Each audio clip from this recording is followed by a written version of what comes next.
So tayo po ay ni-rapture na po ni Jesus. Yan po ang ating napag-aralan doon sa pinakahuling vlog na ginawa ko a while ago. Ngayon, since ni-rapture po tayo ng mahal na Panginoong Hesukristo, ano naman ang ating gagawin sa langit? Yan naman ang ating pinaka-exciting na topic for this afternoon, cloudy afternoon.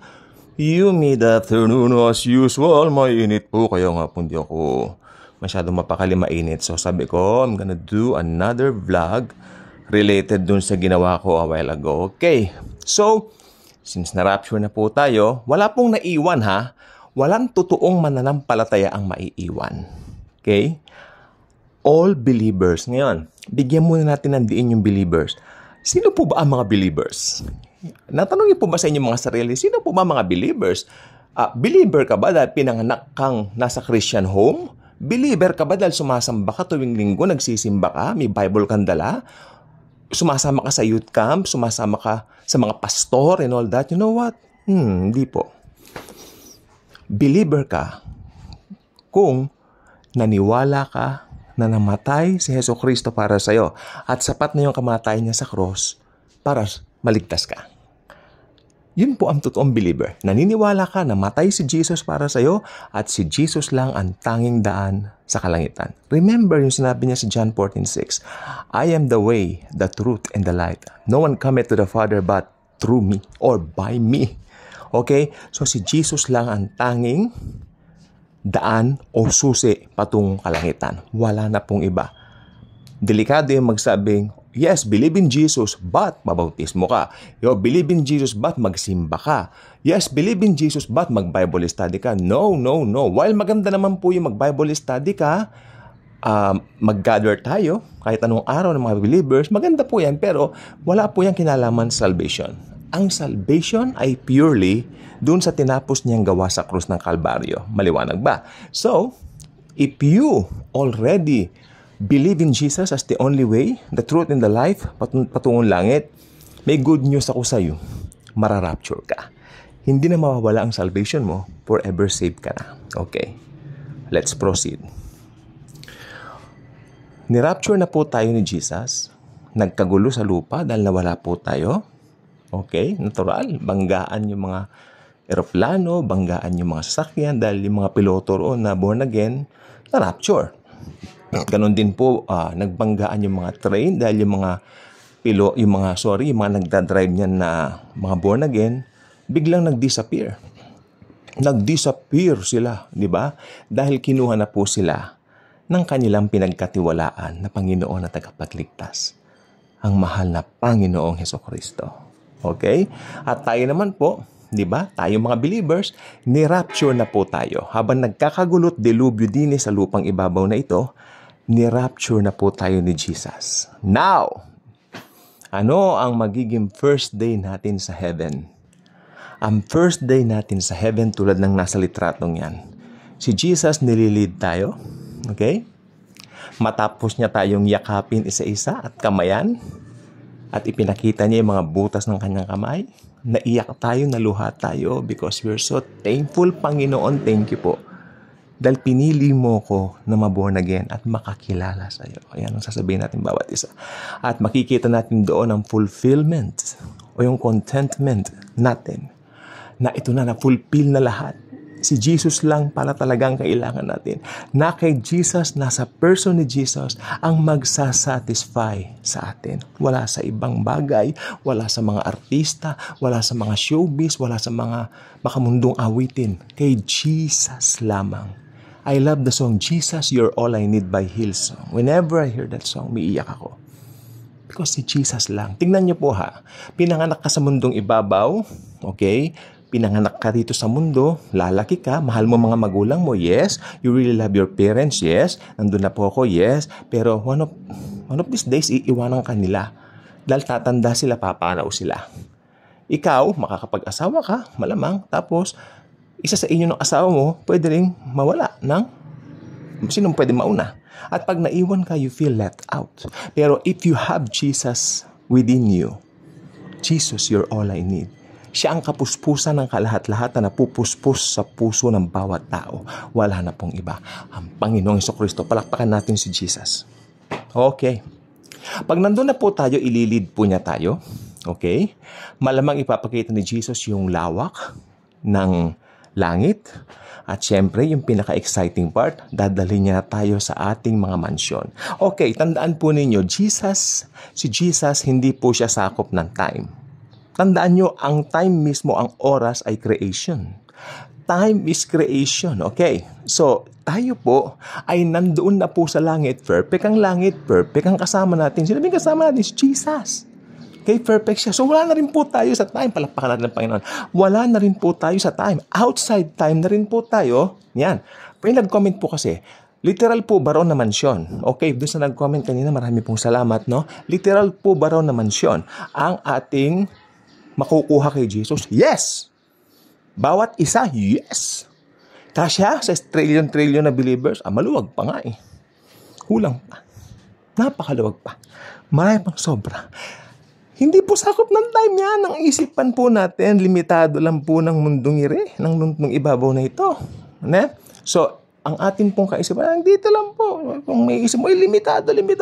Alam niyo po ba, no? May mga nagsalin po ng Bible, mga makabagong salin. Di ba sabi ni Jesus original, I will prepare a mansion for you. Alam mong ginawa ng ibang mga Bible scholars, no? Ng mga nagsalin ng Bible. Pinalitan nila ng silid o ng rooms. I will prepare rooms for you. Kasi raw baka hindi na magkasya, ang dami natin. Tingnan nyo. Kung mag-iisip ka, gamit ang isip mo, limitado ka lang, finite ka lang, hindi ka infinite, finite ka lang, abay, magkakandawindang-windang nga yan. Pati yung napaka-importanting doktrina ay parang na-blaspheme ng konti pagkat nagkaroon pa ng limit ngayon si Jesus. Wala pong limit si Jesus. Kung sinabi ni Jesus na mansyon. Okay? Period.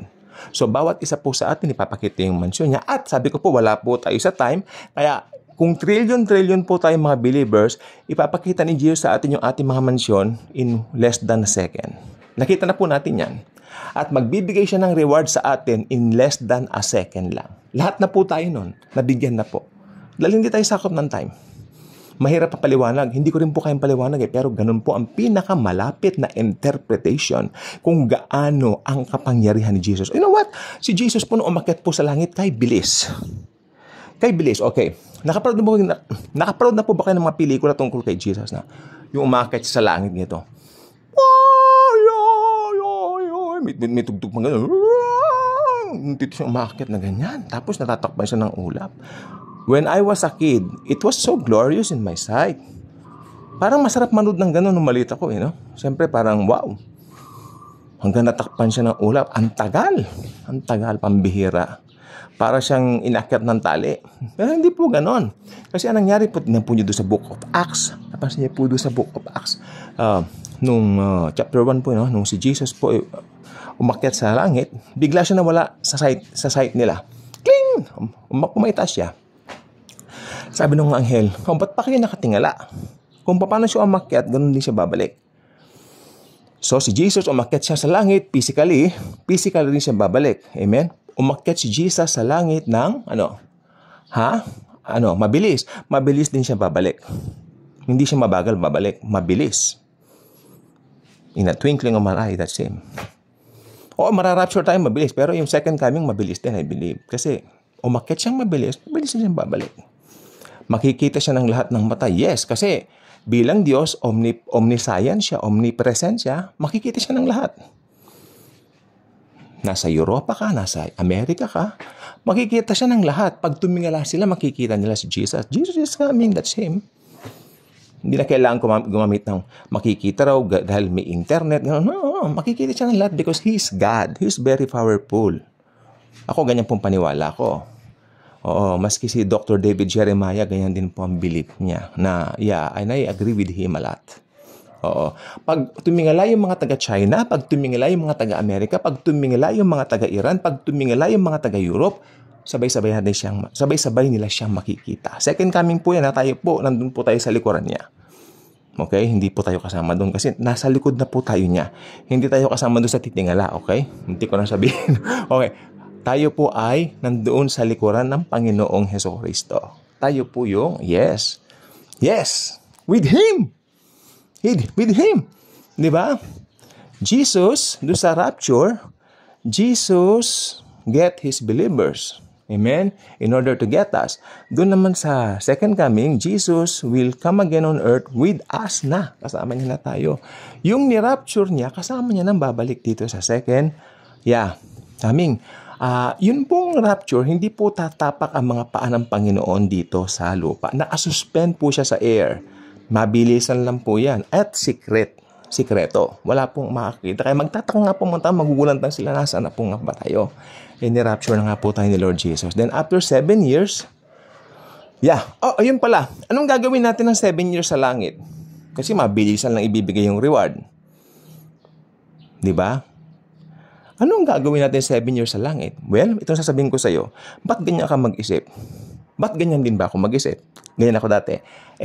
Sa langit nga yung 7 years, katumbas na lang 1 minuto yun. Anong gagawin natin doon? Re-rewardan lang niya tayo. Pagkatapos, papakita niya mansion sa atin, tapos 7 years na pala yun, hindi natin namamalayan, babalik na tayo dito sa lupa. With Him, pupuksain niya na yung Antikristo. Kasi outside time tayo Di ba na-realize yun? Outside time tayo. Diba? So, mabilisan lang po. Yung 1,000 years, katumbas ng 1 day, then, yung isang araw, katumbas naman ng 1,000 years. So, yung 7 years na yan, ang bilis lang. Para lang tayong itinur ng Panginoon sa kalangitan. Then, right after that, sabi ni Jesus, tara na! Masyado nang mayabang yung demonyo sa baba, yung Antikristo. Tara na, pupuksain ko na siya. Amen? Amen. Yun. So, ayun po ang gagawin natin. Next time naman po, talakayin natin yung second coming niya. Okay? Thank you. And Jesus truly loves us. Maliligo na ako mainit. Thank you po.